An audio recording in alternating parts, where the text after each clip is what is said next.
Hey everyone, I'm Mr. X and welcome to my HTML CSS course. इस course में आप ये सीखेंगे कि कैसे हम HTML और CSS का यूज़ करके ब्यूटीफुल वेबसाइट्स क्रिएट कर सकते हैं। तो ये बिल्कुल एडवांस कोर्स होने वाला है जिसमें आप सिर्फ HTML CSS की कोडिंग नहीं सीखेंगे बल्कि ये भी सीखेंगे कि HTML और CSS इंडस्ट्री लेवल पर कैसे यूज़ होती है, कौन कौन से टूल्स और AI टूल्स हैं जो HTML CSS के साथ यूज़ होते हैं, कैसे हम HTML CSS के कोड को मिनिफाई कर सकते हैं और अपने कोडिंग प्रोसेस को इफेक्टिव बना सकते हैं। और हम ये भी सीखेंगे कि कैसे प्रिपरेशंस करनी है इंटरव्यूज की HTML CSS के लिए, और जो बड़ी बड़ी फैंग कंपनीज हैं या फिर बड़ी बड़ी कंपनीज है या छोटी स्टार्टअप्स भी हैं, वो कैसे कैसे क्वेश्चन पूछते हैं अपने इंटरव्यूज में HTML CSS को लेकर। तो चलिए स्टार्ट करते हैं। आज हमारे इस कोर्स का है डे 1, सो लेट्स स्टार्ट। तो आज का जो हमारा टॉपिक है वो है इंट्रोडक्शन टू HTML CSS। देखो, HTML CSS कोर्स स्टार्ट करने से पहले हमें ये जानना जरूरी है कि HTML CSS एक्चुअल में है क्या। तो चलिए स्टार्ट करते हैं। देखो, आपने बहुत सारी वेबसाइट्स देखी होंगी, जैसे कि Amazon है।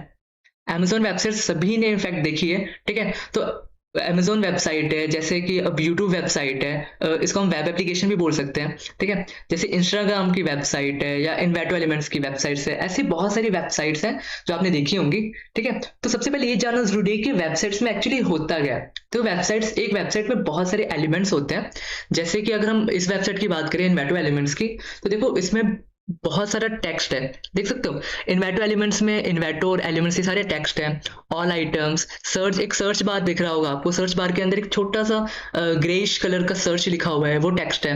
Licence, pricing, get unlimited download, sign in, stock video, video templates, और ये जो आप बीच में हेडिंग देख रहे हैं, द अनलिमिटेड क्रिएटिव सब्सक्रिप्शन, ये क्या है? ये सारा टेक्स्ट कंटेंट है, ठीक है। इसको हम टेक्स्ट एलिमेंट बोल सकते हैं। देन आप देख रहे होगे कि यहाँ पे बहुत सारी इमेजेस हैं, ठीक है। तो एक टेक्स्ट एलिमेंट होता है और एक इमेज एलिमेंट होता है एक वेबसाइट में। देन आप नोटिस कर रहे होंगे कि हर वेबसाइट में कोई ना कोई बटन्स होते हैं जिस पे आप क्लिक करते हैं और कुछ ना कुछ एक्शन होता है, ठीक है। अगर इस वेबसाइट की बात करें तो यहाँ पे एक साइन इन बटन हमें दिख रहा है, ठीक है। गेट अनलिमिटेड डाउनलोड, जैसे आप क्लिक करेंगे और यहाँ पे मेन्यू बार्स है। मेन्यू बार में बहुत सारे अलग अलग बटन है। अगर मैं इनको नोटिफाई करूँ, जैसे कि स्टॉक वीडियो है, वीडियो टेम्पलेट्स है, म्यूजिक है, साउंड इफेक्ट्स है, सारे अलग अलग बटन है जिन पे आप क्लिक करोगे तो वो एक्शन या फिर वो पेज खुल जाएगा, ठीक है। तो ऐसे हमारे पास एक वेबसाइट में टेक्स्ट कंटेंट होता है और एक इमेज कंटेंट होता है, बटन्स होते हैं, और ऐसे बहुत सारे एलिमेंट्स होते हैं। इन एलिमेंट्स को बना के ही एक वेबसाइट बनती है, ठीक है। तो एक वेबसाइट में बेसिकली क्या होते हैं? एलिमेंट्स होते हैं और उन एलिमेंट्स को मिलके एक वेबसाइट क्रिएट होती है, ठीक है। तो ये कौन डिसाइड करता है कि एक वेबसाइट में कितने एलिमेंट्स होने चाहिए, कौन कौन से एलिमेंट्स होने चाहिए, और वो एलिमेंट्स कैसे दिखने चाहिए? तो ये काम जो है वो हमारा करता है HTML और CSS, ठीक है। जो भी आप वेबसाइट्स पे देख रहे हैं, कि जो भी हमें दिख रहा है वेबसाइट्स पे, ठीक है, एक यूजर को जो वेबसाइट पे दिख रहा होता है, तो उसकी जो डिजाइनिंग है कि हमारे वेबसाइट्स पे जो भी मैंने एलिमेंट्स के नाम बताए आपको कि वो कितने एलिमेंट्स होने चाहिए और कैसे दिखने चाहिए वो एलिमेंट्स, वो सारा हमारे ये दोनों लैंग्वेजेस काम करती हैं, HTML और CSS। HTML की जो फुल फॉर्म है वो है हाइपर टेक्स्ट मार्कअप लैंग्वेज, और CSS की जो फुल फॉर्म है वो है कास्केडिंग स्टाइल शीट्स, ठीक है। तो ये दो लैंग्वेजेस यूज होती है बेसिकली वेबसाइट्स को डिजाइन करने में, उनको क्रिएट करने में, ठीक है। तो सबसे पहले जानते हैं कि HTML क्या है। देखो, बहुत सारे बिगिनर्स को ये कंफ्यूजन रहती है कि HTML CSS भी प्रोग्रामिंग लैंग्वेजेस है कि नहीं। अगर आप कंप्लीट बिगिनर है और आपको नहीं पता कि प्रोग्रामिंग लैंग्वेज क्या होती है, तो बेसिकली प्रोग्रामिंग लैंग्वेज वो लैंग्वेज होती है जिसका हम यूज करके कोई ना कोई लॉजिक क्रिएट करते हैं, लॉजिक क्रिएट करके ताकि हम कोई टास्क रन कर सकें। फॉर एग्जाम्पल कि आपने एक स्कूल का सिस्टम बनाया, स्कूल सिस्टम बनाया, ठीक है। उसमें आप सबसे पहले क्या करोगे? आप स्टूडेंट्स का डाटा ऐड करोगे, ठीक है। स्टूडेंट्स के देन उन स्टूडेंट्स को अलग अलग क्लासेस में डिवाइड करोगे, ठीक है। देन आप बटन्स क्रिएट करोगे कि क्या आपने एडमिशन कराना है न्यू स्टूडेंट का, तो वो कैसे डाटा प्रोसेस होगा, ठीक है। तो ये सारी चीजें किसी न किसी प्रोग्रामिंग लैंग्वेज में होती है, ठीक है। जैसे कि जावा है, जावा स्क्रिप्ट है, पाइथन है, अलग अलग प्रोग्रामिंग लैंग्वेजेस होती हैं। तो वो क्या करते हैं? लॉजिक्स बनाते हैं, और लॉजिक्स बना के कोई ना कोई टास्क रन होता है, वो होते हैं प्रोग्रामिंग लैंग्वेजेस। बट अगर हम बात करें HTML और CSS की, तो वो प्रोग्रामिंग लैंग्वेजेस नहीं है। HTML जो है वो हमारा मार्कअप लैंग्वेज है। तो मार्कअप लैंग्वेज में बता दूं, एक ऐसी लैंग्वेज होती है जिसमें हम टैग्स मैं एक्सप्लेन करूंगा आगे अगली वीडियोस में। टैग्स मान लो कि एक तरह से ऐसे एलिमेंट्स होते हैं जिनका यूज करके एक वेबसाइट का स्ट्रक्चर क्रिएट होता है। मैंने आपको बताया था, जैसे वेबसाइट्स में हम देख रहे थे, अमेजोन वेबसाइट्स है, इंस्टाग्राम की वेबसाइट है, या इन्वेटो एलिमेंट की वेबसाइट है, उसमें बहुत सारे एलिमेंट्स होते हैं, ठीक है। तो एलिमेंट जैसे मेरा टेक्स्ट एलिमेंट है या फिर इमेज एलिमेंट है, बहुत सारे अलग अलग जो एलिमेंट्स होते हैं, ठीक है। तो ये मार्कअप लैंग्वेज ही डिसाइड करता है कि कितने एलिमेंट्स होंगे और कौन कौन से एलिमेंट्स होंगे। ठीक है, एक वेबसाइट के अंदर। ये कौन डिसाइड करता है? हमारा HTML डिसाइड करता है, ठीक है। देन उस मार्कअप लैंग्वेज के नीचे आप देख सकते हो वहां पे एक्सटेंशन लिखा हुआ है। एक्सटेंशन होता है एक तरह से ऐसा टूल होता है जो हमें बताता है कि कौन सी फाइल किस टाइप की है, ठीक है। तो किसी कंप्यूटर को कैसे पता चलेगा कि हम HTML फाइल्स को रन कर रहे हैं, ठीक है। उसके लिए हमें उसको बताना पड़ेगा, एक्सटेंशन प्रोवाइड करनी पड़ेगी कि ये फाइल HTML फाइल है, देन उसको वो रन करेगा, ठीक है। तो इसकी जो HTML की जो एक्सटेंशन फाइल होती है उसको कैसे क्रिएट करते हैं? सबसे पहले हम फाइल नेम लिखते हैं, सेव करते हैं, देन उसके आगे डॉट लगा के एक्सटेंशन का नाम लिखते हैं .html। मैंने ब्रैकेट में भी इसको स्पेसिफाई किया है, .html इज द ऑफिशियल जो एक्सटेंशन है वो हमारे HTML का, ठीक है। तो ये है मार्कअप लैंग्वेज। HTML जो है वो हमारी मार्कअप लैंग्वेज है, hypertext markup language. Then CSS की बात कर लेते हैं। जैसे कि HTML एक प्रोग्रामिंग लैंग्वेज नहीं है, वैसे ही CSS भी हमारी एक प्रोग्रामिंग लैंग्वेज नहीं है। HTML तो एक मार्कअप लैंग्वेज है, CSS एक स्टाइलिंग लैंग्वेज है, ठीक है। अब देखो दोनों में डिफरेंस क्या है। मैंने बताया था कि मार्कअप लैंग्वेज क्या करता है, वो ये डिसाइड करता है कि कितने एलिमेंट्स होंगे हमारे एक वेबसाइट के अंदर और कौन कौन से एलिमेंट्स होंगे, ठीक है। वो सिर्फ उसका इतना ही काम है, एक स्ट्रक्चर प्रोवाइड करना होता है HTML का काम, ठीक है, एक वेबसाइट का।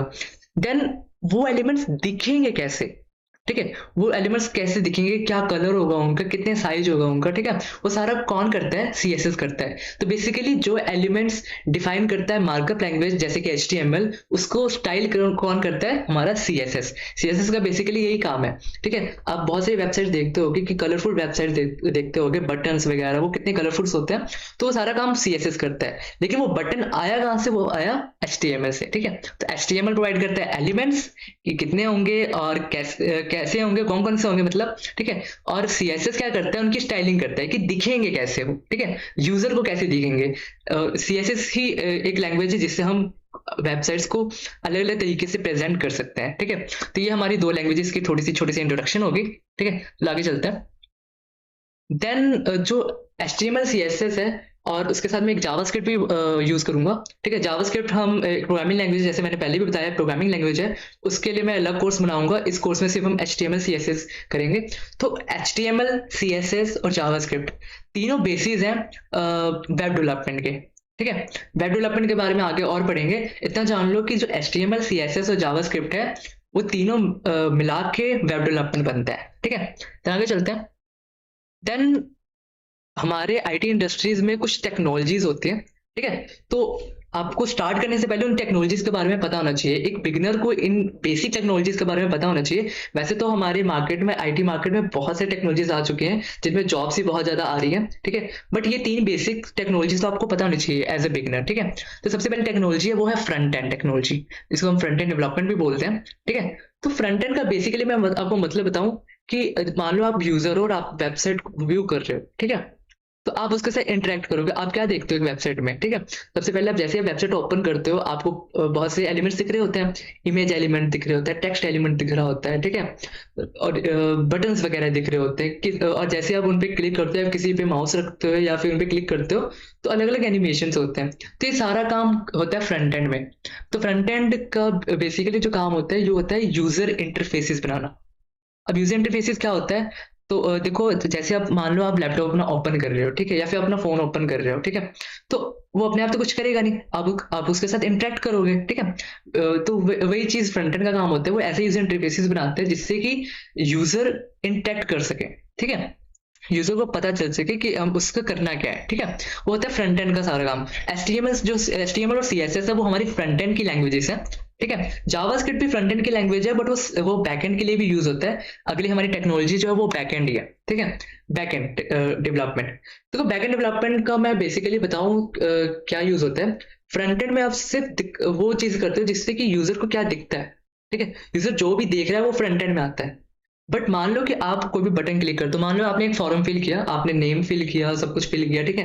देन आप उस बटन पे क्लिक करते हो, तो जैसे ही क्लिक करोगे तो वो फॉर्म सबमिट हो जाता है। तो डाटा जो है वो सबमिट हुआ वो कहाँ जाएगा, ये सारा कौन देखता है, वो हमारा बैकएंड डेवलपर देखता है, बैकएंड टेक्नोलॉजी देखती है कि जो डाटा फ्रंट एंड से निकल के कहाँ जाएगा। ठीक है, इसके लिए हम सर्वर्स क्रिएट करते हैं अलग अलग, इन सबके बारे में आगे पढ़ेंगे, बट आप इतना जान लो कि इनके लिए एक सर्वर्स क्रिएट होते हैं। ठीक है, जिन पे डाटा हमारा जाता है और वो आगे प्रोसेस करते हैं डाटा, जहां भेजना हो, जो डेस्टिनेशन होता है हमारा वहां पे वो डाटा भेज देता है। ये सारा बैकएंड का काम होता है। ठीक है, तो फ्रंट एंड का काम क्या था, यूजर इंटरफेसेस बनाना कि यूजर को कैसे इंटरेक्ट करेगा, और इंटरेक्ट करने के बाद जब यूजर किसी चीज पे क्लिक करता है तो क्लिक होने के बाद जो एक्शन होगा वो हमारा बैकएंड डेवलपमेंट करता है। ठीक है, बैकएंड टेक्नोलॉजी करती है। देन अब प्रॉब्लम क्या आती है, देखो मान लो आप किसी वेबसाइट पे लॉग इन कर रहे हो।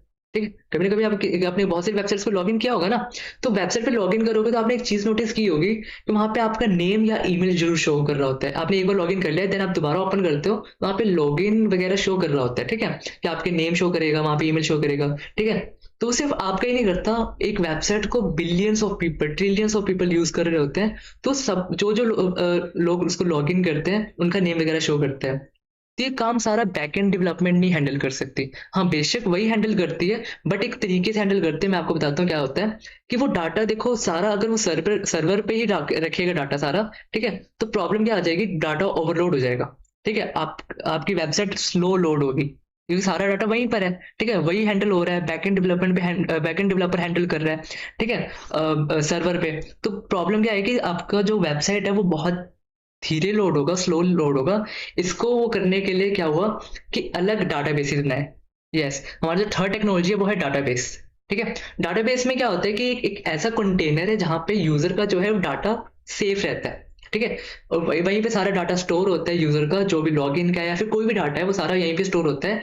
और बैकएंड डेवलपर्स क्या करते हैं, जो सर्वर्स क्रिएट करते हैं ना, तो वो डाटा तब उठाते हैं जब उसको जरूरत हो। मतलब जब आप लॉग इन करोगे, ठीक है, तभी आपको डाटा दिखाने की जरूरत पड़ेगी ना। तो जब आप लॉग इन करोगे तो वो डाटाबेस से उसी टाइम डाटा लेगा, नहीं तो वो डाटाबेस में वापस डाल देगा। इससे काम जो है बहुत जल्दी आसान हो जाता है, और वेबसाइट जो है लाखों लोग यूज कर रहे होते हैं और सबको सेम स्पीड, अच्छी स्पीड मिलती है, अच्छी स्पीड में वेबसाइट लोड होती है। ठीक है, तो ये तीन बेसिक टेक्नोलॉजीज हैं जिन पे हमारा जो आईटी है वो फोकस्ड है।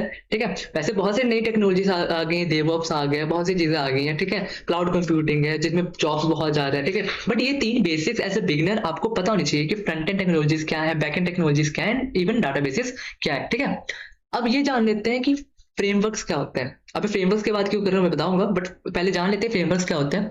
तो फ्रेमवर्क का सीधा मतलब है कि एक ऐसे टूल्स हैं जिनमें प्री मेड कंपोनेंट्स होते हैं जिनका यूज करके हम वेबसाइट्स को बहुत जल्दी बना सकते हैं। अब मान लो कि आपको शुरू से कोडिंग करने की जरूरत नहीं है। ठीक है, आपके पास सब कंपोनेंट पड़े हुए हैं, बटन्स पड़े हुए हैं। ठीक है, देन जस्ट क्या आपको क्या करना है, उसको उठाना है, उसको यूज करना है अपने प्रोजेक्ट में। इससे काम क्या बहुत जल्दी हो जाता है। ठीक है, तो उन्हें कहते हैं फ्रेमवर्क्स। ठीक है, वैसी लाइब्रेरीज बने होते हैं। ठीक है, प्री बिल्ट लाइब्रेरीज होती हैं, तो उन्हें फ्रेमवर्क्स कहते हैं। तीनों टेक्नोलॉजीज में कुछ फ्रेमवर्क्स हैं। बेसिकली फ्रंट एंड बैकएंड में कुछ फ्रेमवर्क्स हैं, डाटाबेसेस तो अलग ही होंगे, डाटाबेसेस अलग अलग डाटाबेसेस होते हैं। फ्रंट एंड बैकएंड में कुछ फ्रेमवर्क्स हैं, तो चलिए जान लेते हैं पहले फ्रंट एंड में कौन कौन से फ्रेमवर्क्स हैं। फ्रंट एंड का आपको मतलब पता है कि यूजर इंटरफेसेस बनाना है ना, तो देख लेते हैं कि फ्रंट एंड में कौन कौन से फ्रेमवर्क्स हैं। तो सबसे पहले आता है रिएक्ट जेएस, जो कि जावास्क्रिप्ट पे बेस्ड है। मैंने आपको बताया जावास्क्रिप्ट हम अगले कोर्स में करेंगे। तो ये फ्रेमवर्क है रिएक्ट जेएस, वो है जावास्क्रिप्ट पे बेस्ड। ठीक है, तो ये फ्रेमवर्क यूज करके हम इजीली वेबसाइट्स को क्रिएट कर सकते हैं। देन आता है हमारा एंगुलर जेएस। एंगुलर जेएस भी जावास्क्रिप्ट बेस्ड है। Then also Vue JS. ये तीन फ्रेमवर्क्स हैं, मोस्ट पॉपुलर है। ठीक है, आपको अगर आप किसी एक पे फोकस करते हो तो आप इजीली अपना कैरियर बिल्डअप कर सकते हो। ठीक है, तो मैं ये नहीं कह रहा कि यही तीन मेन फ्रेमवर्क्स और इन्हीं पे आपको फोकस करना चाहिए। बहुत सारे फ्रेमवर्क्स अवेलेबल हैं, बट मैं आपको मोस्ट पॉपुलर और जस्ट एग्जांपल दे रहा हूँ कि फ्रेमवर्क्स कौन कौन से हैं फ्रंट एंड टेक्नोलॉजीज में। ठीक है, जो कि मोस्ट पॉपुलर भी हैं और आप कैरियर आप इस पे बिल्ड भी कर सकते हो। देन देख लेते हैं कि बैकएंड में कौन कौन से फ्रेमवर्क्स हैं। सबसे पहले नोड.js, जो अगेन जावास्क्रिप्ट पे बेस्ड है। ठीक है, देन जो ये नोड.js है वो रिएक्ट.js के साथ बहुत ज्यादा यूज होता है। ठीक है, अगर आपने फ्रंट एंड बैक एंड दोनों करना है और दोनों में फ्रंट एंड में रिएक्ट कर लिया और बैक एंड में नोड कर लिया, तो आपको बहुत हेल्प हो जाएगी, क्योंकि कंपनी में जहां रिएक्ट यूज हो रहा है वहां कहीं ना कहीं बेसिकली नोड.js भी यूज हो रहा होता है। ठीक है, देन जो सेकंड फ्रेमवर्क है वो है डिजेंगो, जो पाइथन पे बेस्ड है। आप देख सकते हो डिजेंगो के ऊपर लिखा है पाइथन। पाइथन एक प्रोग्रामिंग लैंग्वेज है। तो उस पे बेस्ड है ये फ्रेमवर्क। देन आता है स्प्रिंग बूट। स्प्रिंग बूट जो है वो जावा पर बेस्ड है। जावा भी एक प्रोग्रामिंग लैंग्वेज है, बहुत फेमस प्रोग्रामिंग लैंग्वेज है और बहुत हाई पेड सैलरी लैंग्वेज है, ठीक है। तो उस पे बेस्ड है स्प्रिंग बूट। तो ये 3 बेसिक जो मोस्ट पॉपुलर है वो बैकएंड फ्रेमवर्क्स आपको दिखाया मैंने। आप और भी सर्च कर सकते हैं, रिसर्च कर सकते हैं उन पे और कौन कौन से फ्रेमवर्क्स होते हैं। मैंने जस्ट आपको एग्जांपल दिखाया। देन देख लेते हैं डाटाबेसेस कौन कौन से हैं। सबसे पहले मोंगोडीबी। मोंगोडीबी बहुत ज्यादा आजकल पॉपुलर हो रहा है और जो कि रिएक्ट जेएस नोड जेएस के साथ बहुत ज्यादा यूज हो रहा है, ठीक है। देन आता है माईसीक्वल। माईसीक्वल भी एक बहुत अच्छा डाटाबेस है। देन है पोस्टग्रेस एसक्यूएल। ये भी डाटाबेस बहुत ज्यादा यूज हो रहा है और रिसेंटली बहुत ज्यादा पॉपुलर हो रहा है। तो ये कुछ डाटाबेसेस हैं जिनको आप यूज कर सकते हैं अपने डाटा को हैंडल करने के लिए, सेव करने के लिए और डाटा को सिक्योर रखने के लिए, ठीक है। देन हम देख लेते हैं कि बहुत सारी कंपनीज हैं जो इन फ्रेमवर्क्स का यूज करती हैं, ठीक है। जैसे कि फेसबुक है, अमेजोन है, एप्पल है, नेटफ्लिक्स है, गूगल है। ये सारी कंपनीज आपने सुन रखी हैं, ठीक है। ये सारी बड़ी बड़ी कंपनीज हैं जो कि इन फ्रेमवर्क्स का यूज करती हैं अपने प्रोजेक्ट्स के लिए, अपने हाई स्केल एप्लीकेशंस को बनाने के लिए, ठीक है। जो ये कंपनीज है, इन कंपनीज को हम फैंग कंपनीज बोलते हैं। अगर आप नोटिस करो, हर कंपनी का जो फर्स्ट लेटर है, फेसबुक का जो ऐप है और ऐसे सारे जो कंपनीज है उनके जो फर्स्ट लेटर है उनको अगर हम जोड़ते हैं तो फैंग कंपनीज बनता है, ठीक है। तो ये फैंग कंपनीज बड़ी बड़ी कंपनीज है जो कि फ्रेमवर्क्स का यूज करते हैं और अपने वेबसाइट डेवलपमेंट को बहुत ज्यादा फास्ट कर लेती हैं। और सिर्फ बड़ी कंपनीज ही नहीं, बड़ी इंडस्ट्रीज ही नहीं, छोटे छोटे स्टार्टअप्स भी हैं जो बहुत ज्यादा फ्रेमवर्क्स पे डिपेंड है।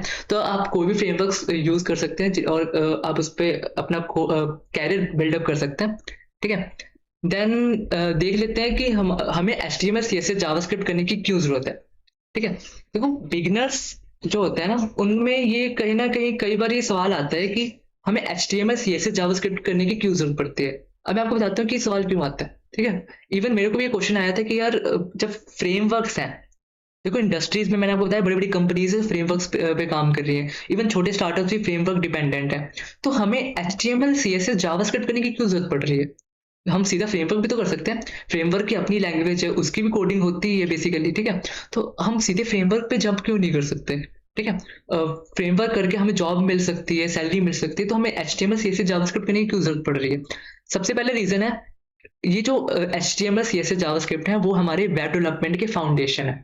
देखो वेब डेवलपमेंट इन्हीं से बना है। मैंने आपको शुरू में भी बताया था कि वेब डेवलपमेंट के लिए यूज किया जाता है HTML CSS जावास्क्रिप्ट को।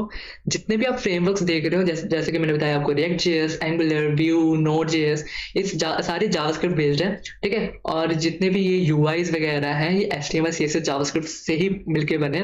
तो बेसिकली ये वेब डेवलपमेंट के हमारे फाउंडेशन है, ठीक है। बट हम क्लोजली देख लेते हैं कि हमें क्यों बेनिफिट होता है HTML CSS जावास्क्रिप्ट, जो कि हमारी बेसिक्स हैं वेबसाइट डेवलपमेंट के, क्यों करना बेनिफिशियल है। चलो देख लेते हैं, ठीक है। तो बेनिफिट्स हम पढ़ेंगे अभी कि बेसिक्स को लर्न करेंगे क्या क्या बेनिफिट्स हैं। तो सबसे पहले देख लेते हैं, हमारा फर्स्ट पॉइंट है वो can easily adapt to frameworks and tools, ठीक है। कहने का क्या मतलब है, अगर आपको बेसिक्स की अंडरस्टैंडिंग होगी ना, फंडामेंटल्स की अंडरस्टैंडिंग होगी, तो हमारे फंडामेंटल्स हैं HTML CSS एंड जावास्क्रिप्ट, अगर उनकी अंडरस्टैंडिंग होगी तो जो भी फ्रेमवर्क्स हैं आप उन पे इजीली अडेप्ट कर सकते हो, ठीक है। एंड द सेकंड पॉइंट है वो है इम्प्रूव योर डिबगिंग स्किल्स, ठीक है। अब मान लो कि आपके प्रोजेक्ट में, जैसे बेसिकली हर डेवलपर की लाइफ में क्या होता है कि डेली जो प्रोजेक्ट पे काम कर रहा होता है उसको बहुत सारे एरर्स आ रहे होते हैं, ठीक है। टेक्निकल एरर्स भी हो सकते हैं, लॉजिकल एरर्स भी हो सकते हैं, ठीक है। बहुत सारे एरर्स आ रहे होते हैं। अगर आपको बेसिक अंडरस्टैंडिंग होगी, बेसिक्स की अंडरस्टैंडिंग होगी, HTML CSS और जावास्क्रिप्ट की अंडरस्टैंडिंग होगी, तो आप कोई भी एरर है उसको इजिली हैंडल आउट कर सकते हैं, इजिली टैकल कर सकते हैं, ठीक है। वो आपकी डिबगिंग स्किल्स को और ज्यादा बढ़ा देती है। देन है कस्टमाइजेशन फ्रीडम। ये बहुत अच्छा पॉइंट है क्योंकि देखो फ्रेमवर्क्स मैंने पहले ही बताया वो प्री बिल्ट होते हैं। प्री बिल्ट उसमें कंपोनेंट्स होते हैं, लाइब्रेरीज जो होती हैं वो प्री बिल्ट होती हैं, ठीक है। सारे जो कंपोनेंट्स होते हैं प्री बिल्ट होते हैं। तो आपको ना कुछ आपको कस्टमाइजेशन की ना लिमिटेशन हो जाती है कि आप उन चीजों को कस्टमाइज नहीं कर सकते। अब मान लो कि आपके प्रोजेक्ट के रिक्वायरमेंट्स के हिसाब से आपको अलग अलग कोई चीज बनानी है जो डिफरेंट हो, जो आपके फ्रेमवर्क में है ही नहीं, ठीक है। या क्लाइंट के कुछ ऐसे रिक्वायरमेंट्स आ गए जो आप फ्रेमवर्क से कर ही नहीं सकते। देन आपको बेसिक्स यूज करने पड़ेंगे, जो उसका मेन कोर लैंग्वेजेस हैं, जो कि HTML CSS और जावास्क्रिप्ट है, ठीक है। वो कब यूज करोगे, जब आपको बेसिक की अंडरस्टैंडिंग होगी। जब बेसिक्स की अंडरस्टैंडिंग होगी तो आपके पास सारी फ्रीडम होगी कस्टमाइजेशन करने के लिए। आप अपने प्रोजेक्ट को पूरे कस्टमाइज कर सकते हो, आप जो चीज इन्वेंट करना चाहते हो उसको कस्टमाइज कर सकते हो प्रॉपरली, तो आपको प्रॉपरली फ्रीडम मिलती है। ठीक है। देन नेक्स्ट पॉइंट है employers prefer developers with a solid knowledge of web fundamentals. देखो आप HTML CSS अगर सीख रहे हो तो बेशक आप जॉब के लिए सीख रहे हो, ठीक है। तो जो एम्प्लॉयर्स हैं वो ये सोचते हैं कि अगर आपको कोई भी फ्रेमवर्क आता है, चाहे आपको रिएक्ट आता है, नोड.जेएस आता है, वो ये मान के चलता है या ये प्रेफर करता है कि आपको HTML CSS और जावास्क्रिप्ट की अच्छी नॉलेज है, आपने बेसिक्स अच्छे से क्लियर कर लिए हैं, देन आप फ्रेमवर्क कर रहे हो, देन आप जॉब के लिए अप्लाई कर रहे हो, ठीक है। तो ये बहुत अच्छा पॉइंट है, अगर आपको बेसिक्स आते हैं तो आपके जॉब के चांसेस बहुत ज्यादा बढ़ जाते हैं, ठीक है। देन सबसे मोस्ट इंपॉर्टेंट जो पॉइंट है, जो फैक्टर है जिसके वजह से हमें बेसिक्स को लर्न करना चाहिए, वो है इंडस्ट्री ट्रेंड्स कीप्स चेंजिंग। देखो इंडस्ट्री के जो ट्रेंड्स हैं, जो ये जो फ्रेमवर्क्स चल रहे हैं आजकल बहुत पॉपुलर हो रखे हैं, ठीक है। तो ये चेंज होता रहता है, जो ट्रेंड्स हैं इंडस्ट्री के वो चेंज होते रहते हैं। आज ये फ्रेमवर्क है, कल ये नहीं होगा, कल कोई दूसरा नया आ जाएगा, ठीक है। अगर मैं बोलूँ रिएक्ट, आज रिएक्ट चल रहा है, ठीक है, तो कल या एक साल में कोई नया फ्रेमवर्क आ जाएगा, या आज से 2-3 साल में कोई नया फ्रेमवर्क आ जाएगा। देन आप क्या करोगे, दोबारा वो चीज सीखोगे, ठीक है। देन आपको दोबारा से वो सारी प्रॉब्लम्स आएंगी अगर आपके बेसिक्स क्लियर नहीं होंगे, ठीक है। अगर आपके बेसिक्स क्लियर होंगे तब उन फ्रेमवर्क्स पे अच्छे से अडेप्ट कर जाओगे। याद करो मैंने आपको फर्स्ट पॉइंट बताया, you can easily adapt to frameworks and tools if you learn the basics, ठीक है। अगर आपके बेसिक्स अच्छे होंगे तो चाहे कोई भी फ्रेमवर्क आ जाए नया, आप उन पर अच्छे से अडेप्ट कर सकते हो, ठीक है। सो जो लास्ट पॉइंट है हमारा बेनिफिट्स जो है, you can make decisions about which framework suits your project best. देखो एज ए बिगनर बहुत प्रॉब्लम होती है कि हम कौन सा फ्रेमवर्क चूज करें, किस में जाए। हमें रिएक्ट में जॉब लेनी चाहिए, नोड में जॉब लेनी चाहिए, हमें डिजांगो करना चाहिए, स्प्रिंग बूट करना चाहिए, या हमें कौन सा फ्रेमवर्क यूज करना चाहिए। देखो डिजांगो स्प्रिंग बूट की बात नहीं करूंगा क्योंकि हम HTML CSS कर रहे हैं, तो बेसिकली हम जावास्क्रिप्ट को करेंगे और जावास्क्रिप्ट की लाइब्रेरीज को ही या फ्रेमवर्क्स को ही मोस्टली चूज करेंगे, ठीक है। तो अगर हम रिएक्ट की बात करें या नोड की बात करें या एंगुलर की बात करें या Vue.js की बात करें, ठीक है, अगर आपके बेसिक क्लियर होंगे ना और आपको पता होगा कि प्रोजेक्ट हमारे कैसे चल रहे हैं, कैसे काम करते हैं, एक वेबसाइट कैसे काम करती है, ठीक है। क्योंकि सारी वेबसाइट जो है, जो भी फ्रेमवर्क है जो वेबसाइट्स बनाती है, तो उनका जो कोड होता है ना फ्रेमवर्क का, वो फाइनल में HTML CSS और जावास्क्रिप्ट में ही रेंडर होता है।